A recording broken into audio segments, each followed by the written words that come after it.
Buenas tardes, hermanos y amigos. Estoy abrumado por varias razones. Primero, por lo que le hemos dicho al Señor cantando. Estoy abrumado por su fidelidad, cómo nos ha sostenido hasta el día de hoy, cómo ha preservado a esta iglesia en estos 30 años, cómo nos ha guardado como iglesias allí donde el Señor nos ha puesto. Pero también estamos, mi esposa y yo, abrumados por vuestro cariño. No sé si es que en 5 meses hemos venido tres veces a esta tierra, que no nos queremos ir. Nos sentimos muy abrumados por vuestro cariño, vuestro afecto, vuestro amor. Pero también me siento muy abrumado por lo que quiero compartir en estos días. Los ancianos me dieron libertad para tratar el tema que delante del Señor yo consideraría oportuno.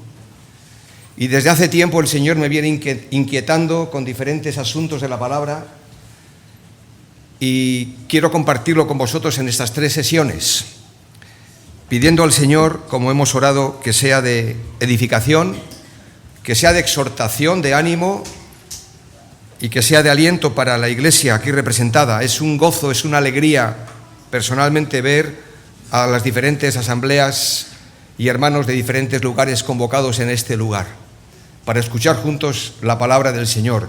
En la invitación que se mandó y en los marcadores que tenéis ahí, pues el título general que yo compartí con los ancianos es Renovación y Restauración en la vida del creyente y también en la vida de la iglesia.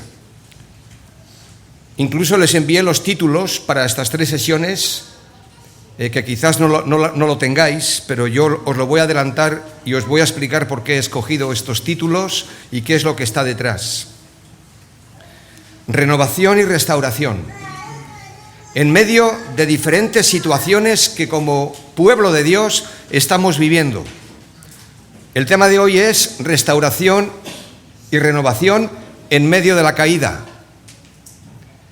Cada vez más tenemos en nuestras iglesias hermanos y hermanas, siervos del Señor también, que han caído por diferentes motivos, en diferentes situaciones.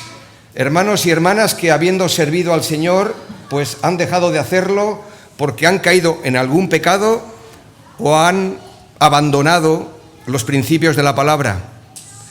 ¿Cuántos estragos está haciendo las diferentes adicciones que estamos viviendo en nuestra sociedad y que también están viviendo nuestros jóvenes y no tan jóvenes en nuestras iglesias, que están siendo arrastrados, llevados? El tema de hoy es restauración y renovación en medio de la caída. El tema de mañana es un tema que también me preocupa y que es de una actualidad muy vigente, lo ha sido siempre. Y el tema de mañana es el tema del conflicto en el liderazgo dentro de nuestras asambleas, de nuestras iglesias. No solamente el conflicto dentro de las iglesias, que siempre los ha habido, sino dentro de aquellos que servimos al Señor en medio de ellas. Un tema delicado, lo sé, pero es un tema que me inquieta, que me preocupa, porque así como la sociedad necesita ver unidad en el pueblo de Dios, cada iglesia local necesita ver unidad en el liderazgo dentro del pueblo de Dios. Y esto tiene un efecto dominó. Nuestro testimonio se ve afectado si ese liderazgo entre obreros, entre ancianos, entre siervos, no está bien plasmado en el trabajo conjunto. Y el tema del domingo para la asamblea aquí en la Zarzuela, pues es un tema también recurrente, que es el tema de renovación y restauración en medio de la crisis espiritual que en Europa estamos viviendo y que también nos está afectando a nosotros como en nuestras asambleas, donde la apatía se ha instalado en tantas y en tantas familias. La apatía, la indiferencia, la falta de fervor espiritual, la pasión por vivir a Cristo y predicar el Evangelio, nos hemos ido apagando y necesitamos ser renovados y restaurados por el Señor, no en nuestras fuerzas. Comenzamos pues con el tema de hoy. Es el tema quizás un poquito más denso. Y yo sé que, aquí hay algunos jovencitos y jovencitas, espero no aburriros, por favor. Espero que la palabra del Señor nos mantenga a todos alerta porque es un tema muy importante. Renovación y restauración en la vida del creyente y de la Iglesia es el tema para estos días. Pero esta renovación, hermanos, que tanto necesitamos, no la podemos producir nosotros. Nadie puede renovarse a sí mismo. Es una obra del Espíritu Santo, como se ha orado en esta tarde. Es una obra que brota del Espíritu en nosotros, avivando primero a individuos, a familias, a matrimonios y después a congregaciones enteras. La renovación y restauración siempre surge después de un periodo de decadencia. Esta es una nota dominante en toda la Escritura y, por supuesto, en nuestras iglesias. Lo vemos en el tiempo de los jueces, al final de las dinastías de Israel y Judá, así como en la historia de la Iglesia a lo largo de los siglos y en la vida de cada creyente en particular. El mismo movimiento llamado de asambleas de hermanos fue un movimiento de un despertamiento espiritual que, conforme han ido pasando los años y los siglos, nos hemos quedado estancados como todos los movimientos. Y necesitamos renovación, necesitamos restauración. Los años pasan, y con qué rapidez, ¿verdad? El pueblo de Dios se va acomodando, nos vamos alejando, relajando, casi sin darnos cuenta. Y nos falta esa frescura espiritual, esa intimidad con Dios. Por eso necesitamos todos ser renovados y restaurados en la vida personal, primero, porque sin esta renovación en la vida personal, que es el tema de hoy, no puede haber una renovación a nivel colectivo, familiar o matrimonial. El Salmo 51 fue escrito por el rey David con mención expresa de la circunstancia que lo motivó a escribir. Solo una persona que ha conocido tan de cerca las profundidades del pecado, pero también la grandeza de la gracia de Dios, podía escribir un salmo como este, y que ha quedado recogido en el libro de los Salmos como uno de los más significativos y que expresa como ningún otro salmo el corazón de un pecador arrepentido. El Salmo 51 lo debemos leer juntamente con el Salmo 32, aunque están separados en la distancia, no van seguidos. El Salmo 51 y el Salmo 32 hay que leerlo juntos, porque ambos fueron escritos como resultado de la caída de David, después de su pecado de adulterio y homicidio. En este Salmo 51, David pide perdón. ¿Y de qué manera? A Dios. Y el Salmo 32 está el registro de su confesión por ese perdón recibido y su completa restauración. Hoy solamente podemos centrarnos en el Salmo 51 y lo que más sorprende de este Salmo 51, miradlo bien en vuestras Biblias, es que fuera escrito al músico principal. Así lo titula o lo subtitula, al músico principal, es decir, al director del coro. Es decir, este salmo fue escrito para ser cantado en la congregación. Y también tenemos salmos muy hermosos que nos hablan de confesión de pecado, que nos hablan de lo que ha sido también nuestras caídas. Y David escribe este salmo para ser cantado en los cultos públicos de adoración. El rey de la nación se humilló y escribió un salmo para la congregación en la que relata su lucha por ocultar su pecado en primer lugar, así como su arrepentimiento y restauración después. Así que antes de entrar en el corazón roto y herido de este hombre, tenemos que confesar que todos en mayor o menor medida, de un modo o de otro, hemos caído, hemos pecado. Quizás no de la misma manera, o quizás sí, que lo hizo David. Pero todos hemos pecado, todos nos hemos apartado, nos hemos deslizado y nos hemos alejado del centro de la voluntad de Dios.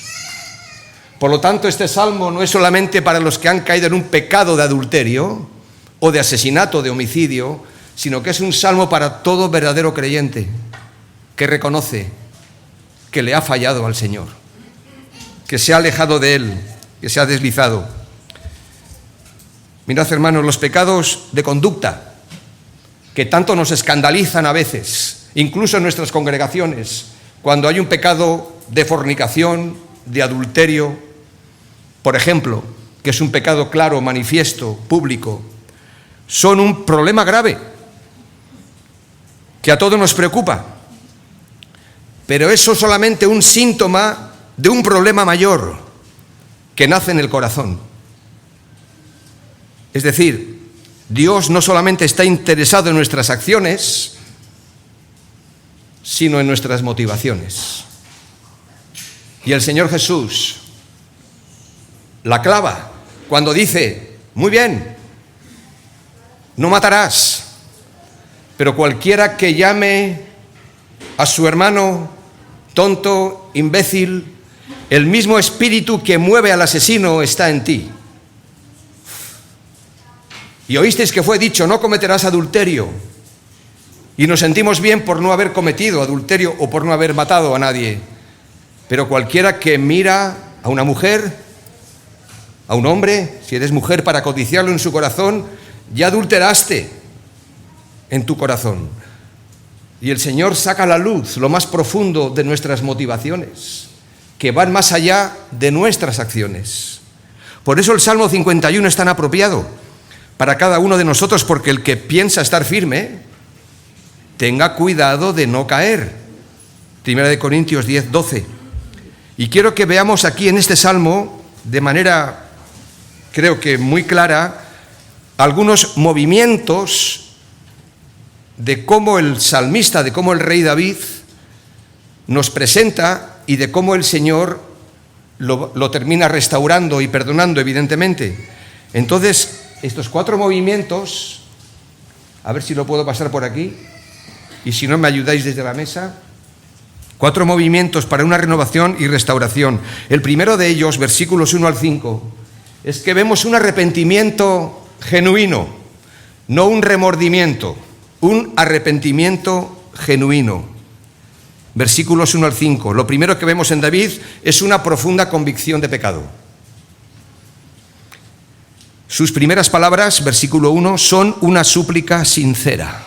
Ten piedad de mí, oh Dios. Esto es lo primero que él dice. Ten piedad de mí, oh Dios. Y esta es la expresión de alguien que sabe que no tiene ningún derecho a recibir el favor que solicita. No tiene nada que justificar, porque no hay nada que justificar. Lo que ha hecho está mal y lo que ha ocurrido es muy grave, que va más allá, como veremos, del acto en sí, del adulterio y del homicidio. Estas palabras del salmista encuentran su eco en otros textos de la Escritura, con otras palabras, como por ejemplo las del hijo pródigo al regresar a casa, que dice, Padre, no soy digno de ser llamado tu hijo, no tengo nada que reclamar, solamente pedir súplica y misericordia. O las pronunciadas por el publicano en el templo, oh Dios, ten compasión de mí, que soy pecador. Los escritores bíblicos presentan diversas facetas del mal para mostrar la naturaleza del pecado. ¿Sabéis que la doctrina del pecado está ahí en Génesis capítulo 3? Tenemos la doctrina de Dios, Génesis capítulo 1 y 2, la doctrina del hombre, Génesis 1 y 2, y luego viene la doctrina del pecado, y este es un tema muy importante para entender el tema de mañana, de por qué a veces hay conflictos, y los hay, dentro de las familias, de los matrimonios, de las iglesias, entre los mismos líderes o siervos de Dios. Este es un tema muy importante también para el domingo por la mañana. Y tenemos que enfrentar primero este asunto, y el Salmo 51 nos ayuda. Digo que los escritores bíblicos presentan diversas facetas del mal para mostrar la naturaleza del pecado. La primera de ellas, versículo 1, es la rebelión o la transgresión. Dice, conforme a la multitud de tus piedades, borra mis rebeliones. Y la rebelión es mucho más que una simple infracción de la ley. Es más que una simple infracción de la ley. La rebelión es un desafío al señorío de Cristo en nuestras vidas. La rebelión es un cuestionamiento de su señorío, de su soberanía. La santidad de Dios es discutida Esto es lo que está en juego. Su autoridad ha sido cuestionada y su verdad ha quedado desplazada. El segundo término es la palabra maldad, verso 2, lávame más y más de mi maldad. El pecado tiene una acción poderosa, muy penetrante.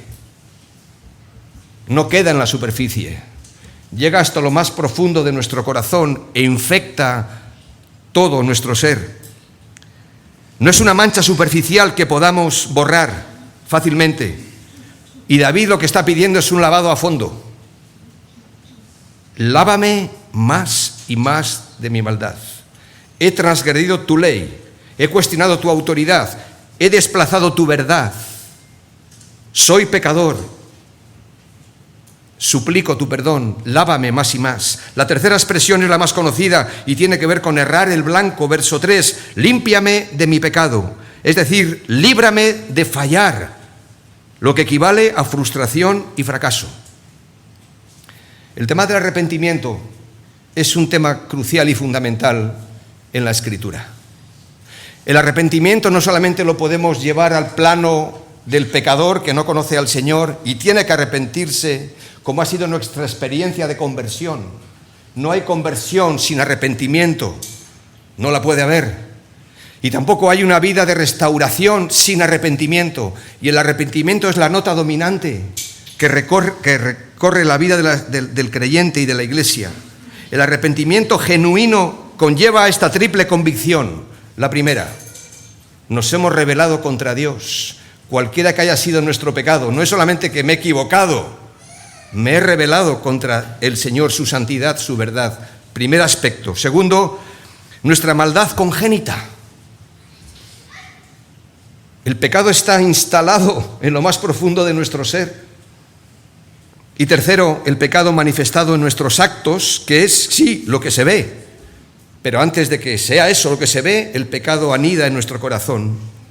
Y ante una falta tan grave, y ante un problema tan serio, y ante una enfermedad tan incurable, ¿qué seguridad puede tener David de que Dios contestará su petición, su súplica? Aún a veces encuentro con creyentes que después de haber hecho lo que hayan hecho, dicen, es que el Señor no me puede perdonar esto. Es que lo que he hecho ha sido tan serio, ha sido tan grave, he hecho daño a tanta gente. Digo, quizás nadie te va a perdonar, u otros no te van a perdonar, pero la palabra dice que sí. Y David aquí dice, ¿cómo puedo yo encontrar respuesta a esta petición? Y la respuesta la encontramos en el Salmo 32, verso 5, que dice, mi pecado te confesé y no te oculté mi maldad. Dije, voy a confesar mis transgresiones al Señor y tú perdonaste mi maldad y mi pecado. Y estas palabras encuentran su eco en el resto de las Escrituras. No es una experiencia personal o particular de David, o la tuya o la mía, no, es una experiencia del creyente. La sangre de Jesucristo, dice el Evangelio, su Hijo nos limpia de todo pecado. Si confesamos nuestros pecados, repítelo conmigo, Él es fiel y justo para perdonar nuestros pecados y limpiarnos de toda maldad. El profeta Isaías, en uno de sus grandes mensajes, aunque vuestros pecados sean como el rojo más vivo, yo los dejaré blancos como la nieve. Aunque sean como tela teñida de púrpura, yo los dejaré blancos como la lana. Isaías 1:18. Hay esperanza para el más vil pecador. Y viles pecadores somos todos. Todos hemos errado el blanco. Todos hemos desplazado la verdad. Todos hemos tratado de justificarnos. David también. Porque no se arrepintió en el momento en que pecó. Pasó tiempo. Enseguida lo veremos. Hasta que no fue confrontado por la palabra de Dios a través del profeta Natán. Así que David no solo tiene una convicción profunda del pecado que ha cometido, sino que también confiesa la gravedad de los hechos. No pide disculpas, como a veces escuchamos entre nosotros. Oyes, discúlpame. ¿Cómo que discúlpame? Perdóname. Lo siento, perdóname. Si te he hecho daño, si te he causado dolor. Versículos 3 y 4 nos habla de esto. Yo reconozco mis rebeliones, es decir, el sentido de la palabra confesar es decir lo mismo que Dios dice acerca de una cosa. Es decir, Dios dice que lo que he hecho está mal y yo tengo que decirle a Dios, Señor, lo que he hecho está mal. No le puedo dar vueltas no lo puedo dulcificar como diciendo, bueno, muchos lo han hecho antes, nuestra sociedad no le importa, a veces en la iglesia no se corrige esto, entonces, ¿qué más da? Yo también puedo vivir como la media de los demás. Y aquí el Señor nos da un patrón bien diferente. El pecado, para David, casi se convierte en una obsesión. Yo estoy de acuerdo en que no nos tenemos que obsesionar, pero a veces convendría tener un peso mayor del que tenemos, primero por hacer lo malo y también por no hacer lo que deberíamos de hacer, que es lo bueno. Todo aquel que sabe hacer lo bueno y no lo hace, le es pecado. Eso nos debería de pesar. Y está casi obsesionado David porque dice, mi pecado está siempre delante de mí. Nunca antes él había experimentado esta confrontación que el Espíritu está produciendo en él. El pecado, versículo 3, está siempre delante de mí. Así que no solamente se aflige por las consecuencias del pecado, sino por el pecado mismo. A veces nosotros nos afligimos por, lo que he hecho. Cómo se entere mi madre. Cómo se enteren mis ancianos. Cómo se enteren mis amigos. Y nos afligimos porque esto ha salido a la luz. Y nos agobiamos y nos preocupamos. Pero tendríamos que estar también preocupados y agobiados, aunque nadie lo hubiera sabido, por el pecado mismo en sí, de lo que eso produce en nosotros. Así que reconoce y confiesa la gravedad de los hechos como una ofensa contra Dios. Contra ti he pecado. Por supuesto, muchos más se vieron afectados. Y ya vemos lo que nos enseña la palabra. Cuando lo que hacemos ofende a Dios, tenemos que arrepentirnos y pedirle perdón a Dios. Pero si lo que hemos hecho ha afectado también a otros, tenemos que pedir perdón a los que han sido afectados. Un caso reciente que vivimos en nuestra iglesia. Una joven se queda embarazada de su novio. Y claro, como todo esto sale a la luz o va a salir a la luz, pues se siente mal y busca a los ancianos para que confiese su situación, y tratamos de escuchar y de ver qué es lo que ha pasado. O sea, con la palabra tratamos de hacerle ver, y si es creyente, pues enseguida se da cuenta, y luego le decimos, tú estás viviendo con tus padres, ¿verdad? Digo, sí. ¿Y no vas a hablar con tus padres y no vas a pedirles perdón a tus padres? Dice, ¿perdona a mis padres? ¿Por qué? Dice, hombre, eres su hija. ¿O es que acaso eso a ellos mismos no los avergüenza? ¿O es que acaso vas a dejar pasar esto? Pues no lo había pensado. Pues piénsalo. Y a los jóvenes de la iglesia, no para avergonzarla y exponerla públicamente, naturalmente que no, pero si lo que hemos hecho desagrada a Dios y afecta a mis hermanos, de alguna manera se requiere una restauración. Y eso luego funciona en la vida real, cuando uno es capaz de decir, lo que he hecho está mal, pido perdón, y el Señor trabaja esa restauración. Pero como vivimos en esta sociedad tan individualista, lo que tú hagas y lo que el otro hace, pues no afecta a nadie más sino que a ti. No es verdad. Hasta la misma sociedad afecta. Pero ahí no vamos a entrar. Pero cómo no, a la misma familia.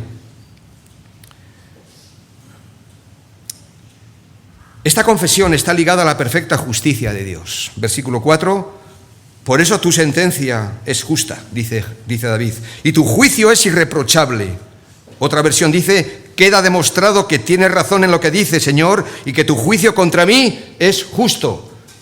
David ya no oculta más nada, ya lo ocultó, ya quiso dejar pasar la situación. Era el rey, que menos que nadie se metiera con él, pero el Señor fue donde él, a través del profeta. Pero ahora él es consciente, como vemos ahí en la confrontación con el profeta, de que se arrepiente y que el Señor actúa en ese sincero arrepentimiento. Así que David confiesa y reconoce el carácter y el alcance del pecado al afirmar: en maldad he sido formado y en pecado me concibió mi madre. Me he entretenido un poquito más en este primer punto porque es importante. Si no hay arrepentimiento por el pecado cometido, jamás puede haber restauración, nunca. No puede haber renovación del corazón, de las relaciones. Y el Señor manda a su iglesia y a su pueblo y a cada creyente, hijo suyo en particular, que nos arrepintamos del pecado cometido, pero del pecado que anida en nuestro corazón y que a veces queda en nuestras mentes y en nuestro espíritu. Un arrepentimiento genuino. En segundo lugar, versículos 6 al 9, lo que encontramos aquí es una petición urgente, porque el pecado, leemos el versículo 6 de nuevo: he aquí tú amas la verdad en lo íntimo, en lo secreto me has hecho comprender sabiduría, purifícame con hisopo y seré limpio, lávame y seré más blanco que la nieve, hazme oír gozo y alegría, se recrearán los huesos que has abatido, esconde tu rostro de mis pecados y borra todas mis maldades. ¿Notáis el grito, la plegaria, la súplica de desesperación? El pecado no es solo la culpa que debe ser perdonada. Sí, tiene que ser perdonado el pecado, pero también es la mancha que tiene que ser limpiada. No solo perdonado, sino también limpiado. Y aquí no se trata de una petición para corregir nuestros defectos, sino de un cambio radical y de una limpieza total para corregir el rumbo de nuestra vida. David pide, versículo 7, ser purificado, lavado y limpiado, recordando la imagen del leproso que es curado de su lepra. Levítico capítulo 14. Lo que David está diciendo es que siente la corrupción que hay en su corazón como si tuviera la lepra. Anhela ser sanado. Igual que el leproso anhela ser limpiado, restaurado y devuelto de nuevo a la comunidad. Esta acción sanadora solamente la puede efectuar Dios y simboliza una limpieza hecha por la sangre derramada. La ceremonia del leproso anticipaba la sangre de Cristo derramada en la cruz. La sangre del Hijo de Dios nos limpia de todo pecado. A la petición de perdón y purificación añade una súplica más, verso 8. Hazme oír gozo y alegría y se recrearán los huesos que has abatido. David tenía la boca cerrada porque cuando el pecado no es confesado no hay nada que decir a nadie, ni al mundo. Y tú lo sabes y yo también. Porque el pecado no confesado sella nuestra boca. Y no se podrá publicar las alabanzas a Dios con libertad, con honestidad, si primero el Señor no limpia, perdona, pero limpia también. Hazme oír gozo y alegría. Se recrearán los huesos que has abatido. Y es que, hermanos, el pecado tiene efectos tan devastadores, no solamente en el orden moral o espiritual, sino también en el orden físico y mental. Y eso está comprobado científicamente aún por los no creyentes. No hace mucho un doctor, un médico, un especialista, médico de familia, decía: si los que vienen a mi consulta se supieran perdonados, y no se refería a perdonados por Dios, muchos de mis pacientes ya no vendrían a mi consulta. Habría una sanidad en un sentido dentro de sus corazones, de sus mentes, de su espíritu. Siempre me llama la atención Proverbios capítulo 3, tan conocido. Por favor, busquemos este texto. Cuando dice el versículo 1 del Proverbios capítulo 3, hijo mío, término que se repite tantas veces en el libro de Proverbios, hijo mío, no te olvides de mi ley y tu corazón guarde mis mandamientos, porque largura de días y años de vida y paz te aumentarán, nunca se aparten de ti la misericordia y la verdad, átalas a tu cuello, escríbelas en la tabla de tu corazón y hallarás gracia y buena opinión ante los ojos de Dios y de los hombres. Fíate de Jehová de todo tu corazón y no te apoyes en tu propia prudencia, reconócelo en todos tus caminos y Él enderezará tus veredas. No seas sabio en tu propia opinión, teme al Señor y apártate del mal, porque será medicina a tu cuerpo. y refrigerio a tus huesos. Aquí hay un efecto en la vida del creyente y de la persona integral. El Evangelio es integral, no es solamente para afectar el alma o el espíritu, sino también nuestra mente y nuestro cuerpo. Por eso, el Salmo 32, vemos que mientras que guardé silencio, se fueron consumiendo mis huesos por mi gemir de todo el día, dice el rey David. Él está relatando su experiencia mientras que mantuve la boca cerrada, mientras mi corazón no se volvió al Señor, me fui secando poco a poco por dentro. Hago aquí una pausa. Yo sé que vivimos en una sociedad tan compleja y difícil y que a veces es fácil irse secando por activismos, por compromisos, y tenemos que tener cuidado con eso. Pero ¿no será que a veces nos secamos por una causa peor, por una causa mayor, que es por no volvernos al Señor y renovar nuestro espíritu, nuestro corazón, nuestra vida delante de Él, identificar todo aquello que paraliza mi fe? Aquí David está poniendo nombre y apellido a los pecados que él puede identificar. Y a los que no puede identificar, como dice el Salmo 139 al final, examíname, Señor, y conoce mi corazón, pruébame y conoce mis pensamientos, y ve, porque yo no lo veo todo, y ve si hay en mí camino de perversidad y guíame en el camino eterno. Pero aquello que tú y yo tenemos que identificar, lo tenemos que identificar. Y tenemos que ir al Señor con aquello que está sin resolver, con aquellos asuntos que están sin tratar, porque si no, sí, podemos cantar o podemos aparentar que todo va bien, pero nos vamos secando, perdemos fuerza en nuestro testimonio, no tenemos autoridad espiritual y lo sabemos. Mientras que si el Señor perdona y limpia, y mientras que no guardamos silencio frente al pecado y el sentimiento de culpa por el pecado no confesado, no solamente roe la conciencia y produce abatimiento, ahí lo vemos en el Salmo 32, sino que también nos roba la alegría, la paz y consume nuestro cuerpo. Así de claro, y consume nuestro cuerpo. La petición de David es aún más insistente, versículo 9, esconde tu rostro de mis pecados, es decir, cúbrelos, apártalos de mi vista, bórralos de tu libro de cuentas, Señor. Olvídalos para siempre, que desaparezcan como se desvanece una nube por los rayos del sol. Como afirma el Señor en Isaías 44:22, yo deshice como una nube tus rebeliones, como niebla tus pecados. Vuélvete a mí, porque yo te redimí. Vuélvete a mí, arrepiéntete. Un arrepentimiento pues genuino, una petición urgente y en tercer lugar, una transformación interna, a la que solamente llegamos y a la que todos queremos experimentar, esta transformación soberana, interna, a veces silenciosa, del Espíritu Santo en nuestras vidas, solamente cuando hay un arrepentimiento genuino y una petición urgente, una transformación interna. Versículo 10, crea en mí, oh Dios, un corazón limpio, y renueva un espíritu recto dentro de mí. No me eches de delante de ti, y no quites de mí tu Santo Espíritu. Vuélveme el gozo de tu salvación, y espíritu noble me sustente.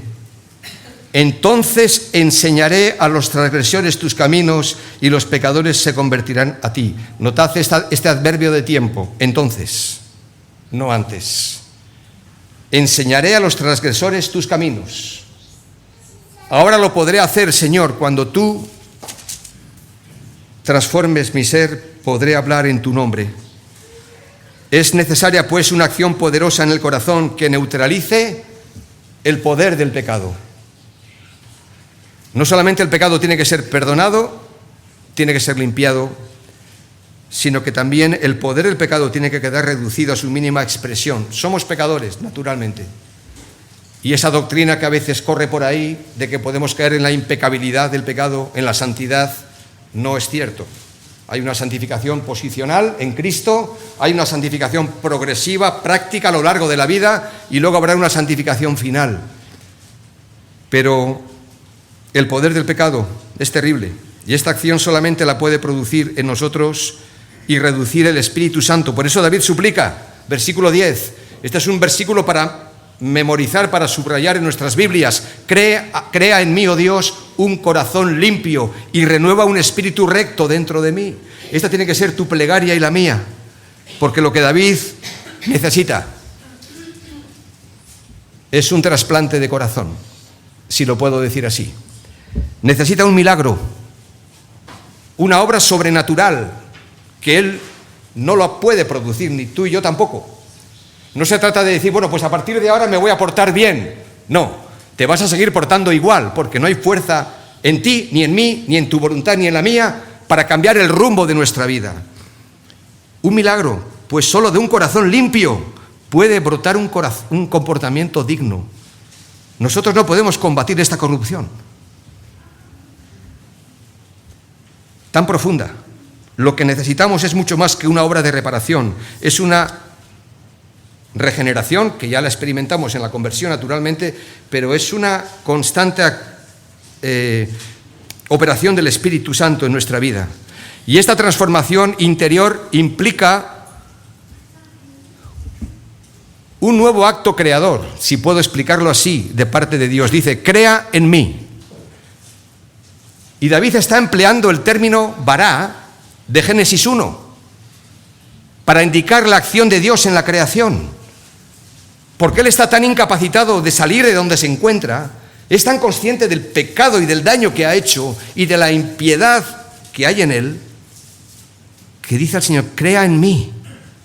Solo el poder del Espíritu que puso orden en una tierra desordenada, ese mismo Espíritu puede poner orden en una vida arruinada, como puede ser quizás la nuestra. Solo el Dios que hizo resplandecer la luz y disipar las tinieblas puede iluminar la mente oscurecida mediante el conocimiento de su gloria. 2 Corintios 4:6. Lo que David pide es una transformación interior. Es una santificación en su andar diario que le permita perseverar en una vida de rectitud y que solamente viene dada si el creyente se somete a la autoridad suprema de la Escritura y a la acción soberana del Espíritu Santo. Es decir, Señor, produce esto en mí, porque yo no lo puedo hacer, pero tú sí. David es consciente de lo que está en juego si esto no sucede. Dice, versículo 11, no me eches de delante de ti y no quites de mí tu Santo Espíritu.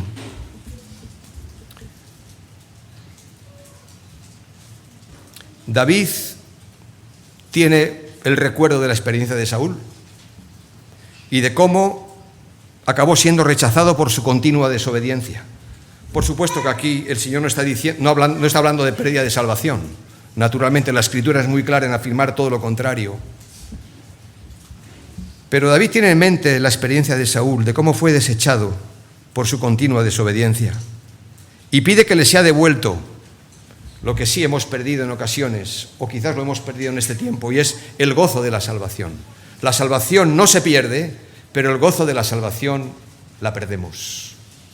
Cuando pecamos y no confesamos, y no nos arrepentimos, y no nos volvemos al Señor, y esperando recibir de nuevo a su Señor con poder y renovadas fuerzas, y con un deseo noble o generoso. Romanos capítulo 12, versículo 2, dice que no os conforméis a este siglo, sino transformaos por medio de la renovación de vuestro entendimiento. Tanto en este texto como en toda la Escritura, como en el Salmo 51, la idea aquí no es que nosotros hagamos algo. Porque lo primero que digo, bueno, tendré que hacer algo para salir. A ver, la actitud tiene que estar dispuesta y pronta a responder al Señor. Pero la idea aquí no es que nosotros hagamos algo, sino que algo nuevo tiene que ser hecho en nosotros. El creyente debe transformarse a partir de lo que tiene dentro.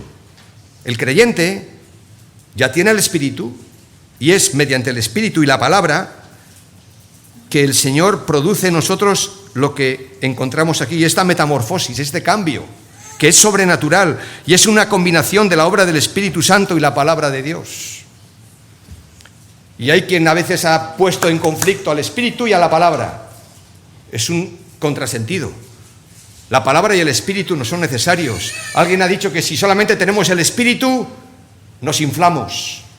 Y hemos visto experiencias quizás erróneas de ensalzar solo el espíritu. Pero si solo tenemos, digamos, el texto de la palabra, solo, sin el espíritu, entonces nos secamos. Necesitamos la palabra y el espíritu, porque la palabra fue inspirada por el espíritu mismo. Y el creyente debe transformarse a partir de lo que tiene dentro, que es el espíritu, y los medios que Dios ha dispuesto, no los únicos, pero principalmente la palabra de Dios, la lectura, meditación de la Escritura y la obra del Espíritu en nuestro corazón. Y luego hay otros medios, llamados por algunos medios de gracia: la oración, la iglesia, la alabanza, que nos ayuda a buscar del Señor su dirección para nuestras vidas y andar en el centro de su voluntad. Un arrepentimiento genuino, una petición urgente, una transformación interna. ¿Y sabéis cómo acaba el Salmo? Porque no empieza así. El Salmo empieza con una súplica y termina con una alabanza, con una adoración gozosa, versículo 14. Líbrame de homicidios, oh Dios de mi salvación, cantará mi lengua tu justicia, Señor, abre mis labios y publicará mi boca tu alabanza. No quieres sacrificio que yo lo daría, no quieres holocaustos, los sacrificios de Dios son el espíritu quebrantado, al corazón contrito y humillado no despreciarás tú, oh Dios. Haz bien con tu benevolencia, Sión, edifica los muros de Jerusalén, entonces te agradarán los sacrificios de justicia, el holocausto u ofrenda del todo quemada, entonces ofrecerán becerros sobre tu altar. El resultado de todo esto que hemos visto en tan poco tiempo, y que posiblemente al rey David le llevaría días o semanas de profunda agonía, de lucha interna, de plegaria constante, de llanto, y que nosotros en un tiempo breve pues estamos haciendo este recorrido, pero es lo que disponemos, una adoración gozosa, porque ahora puede anunciar a otros la grandeza de la misericordia de Dios que él ha recibido. Él puede ahora contar lo que Dios ha hecho en su vida, y en especial a los que han fracasado y a los que han caído, sellando su compromiso de amor con un pacto y un canto de alabanza. Cantará mi lengua tu justicia, publicará mi boca tu alabanza, adorando así al Señor en una actitud correcta, al corazón contrito y humillado, no despreciarás tú, oh Dios. Por lo tanto, ¿qué vamos a hacer con nuestros pecados? ¿Qué vamos a hacer con nuestras caídas? Que quizás no son vistas por nadie, pero tú sabes, yo sé cómo es mi vida. ¿Qué voy a hacer con todo esto que a Dios no le agrada? ¿Lo puedo encubrir? ¿Lo puedo tapar? Quizás por un tiempo. ¿Lo puedo ignorar? ¿Lo puedo posponer? Quizás lo hemos hecho, pero el Señor nos llama aquí a confesar, a enfrentar, a no autoengañarnos a nosotros mismos. Encarar el problema, arreglar las cosas. Solamente así podemos ser cambiados y decir como David: haz bien con tu benevolencia a mi pueblo. Versículos 18 y 19. Edifica los muros de mi casa, de tu iglesia, entonces te agradarán los sacrificios de justicia. La Biblia no esconde nada, ni lo bueno y maravilloso que a todos nos gusta escuchar, pero tampoco esconde lo más duro que a nadie le gustaría saber. Pero aquí está el registro de este Salmo 51, entre otros.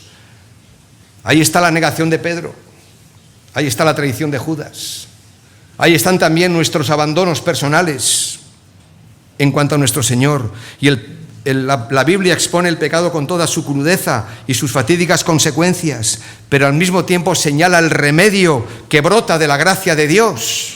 Esta es la buena noticia para el pecador arrepentido. Esta es la buena noticia, que el Señor restaura, el Señor renueva por medio de Cristo para perdonar, limpiar, cambiar, transformar a la persona y experimentar su gracia de nuevo. en nuestras vidas. Es imposible encontrarnos con el Señor de la gloria y no entristecernos por causa de nuestro pecado. Cada vez que tenemos la mesa del Señor, como es costumbre en nuestras iglesias, nos damos cuenta que nadie es digno de participar de esta mesa. Nadie, absolutamente nadie. Ni el más grande ni el más pequeño de los pecadores, si los hubiere. Pero aquí encontramos en este salmo y en toda la Escritura el remedio que brota de la gracia de Dios. No solamente por gracia somos salvos, sino que por gracia también estamos siendo santificados. Y a veces vivimos o queremos vivir una salvación por gracia y una santificación por obras. No, la santificación es también por gracia. Y cuando uno va en una actitud de vida delante del Señor sin nada que presentarle, sin nada que decir para justificar, no, es que mira, es que... No hay atenuantes aquí. Somos culpables de nuestro pecado, de nuestra maldad congénita, de nuestras acciones incorrectas. Y el Señor lee en nuestro corazón su gracia. Por medio de Cristo Jesús, perdona, limpia y transforma a la persona. Queridos hermanos, es imposible, como digo, encontrarnos con el Señor de la gloria y no entristecernos por nuestro pecado y a la vez desear confesarlo. De ahí la necesidad de volver a la cruz. ¿Y por qué la cruz? ¿Por qué siempre la cruz? Porque solamente delante de la cruz de Cristo nos vemos obligados a reconocer que no hay justo, ni a un uno. Porque solamente delante de la cruz de Cristo nos damos cuenta de la profundidad y de la gravedad de nuestra maldad y de nuestro pecado. Solo Cristo salva, solo Cristo restaura, y su cruz nos habla de esto. Por lo tanto, necesitamos volvernos a Él de nuevo, pero sobre todo necesitamos decirle: Señor, ven sobre tu pueblo, que ya estás aquí, pero renuévanos para que podamos volver al primer amor, a las primeras obras, al señorío de Cristo, para que podamos volver a la supremacía de la palabra de Dios, al poder y plenitud del Espíritu Santo. Porque, hermanos, Dios nunca va a enviar su fuego sobre altares vacíos. Pero si el altar que ya fue ofrecido Cristo, si el lugar donde ahora estamos nos presentamos delante del Señor tal cual somos, o al llegar a casa esta noche y decimos: Señor, hoy tú me has mostrado que debo de traer delante de ti todo aquello que paraliza mi fe, todo aquello que detiene mi vida espiritual. Señor, te pido perdón, me arrepiento. Esto hasta podría llevar un tiempo considerable si nos tomamos en serio este mensaje. Por lo tanto, ahí donde estás, inclina tu rostro. Quiero orar para después darle paso ya a nuestro hermano Miguel. Ahí donde estás, inclina tu rostro y quizás puedas susurrar en tu corazón o en tu mente estas palabras. Yo aquí lo he escrito para mí, como una oración personal. Padre amado, perdóname. Perdona mi pecado. Perdóname por las veces que he desobedecido y he contristado al Espíritu Santo. Perdóname, Señor, por las veces que he confiado en mí mismo y me he apartado de tus caminos. Perdona mi ingratitud, mi soberbia. Perdóname por mi rebeldía, por las veces que he discutido tu autoridad y tu santidad y he desplazado tu verdad. Perdóname por mi infidelidad, porque yo también he caído, te he dado la espalda y he hecho tantas veces mi propia voluntad. Señor, te alabo y te doy gracias, porque en Cristo Jesús hay vida, vida nueva, vida abundante. Y es por la obra de Cristo en la cruz, Padre, que puedo venir a ti, podemos venir a ti en esta actitud de buscar tu favor, tu perdón y tu limpieza. Señor, conforme a tu voluntad y a quién eres tú, Señor y soberano, Rey de nuestras vidas, de tu iglesia, cabeza de tu iglesia, derrama tu bendición para cada congregación y para cada hijo tuyo e hija tuya aquí representados. Muchísimas gracias, Padre, que podemos venir a ti en cualquier momento y lugar, porque el camino está abierto y tu presencia, Señor, es un lugar de gozo y de alegría. Así que alabado sea tu nombre, en el nombre de Jesús. Amén. Amén.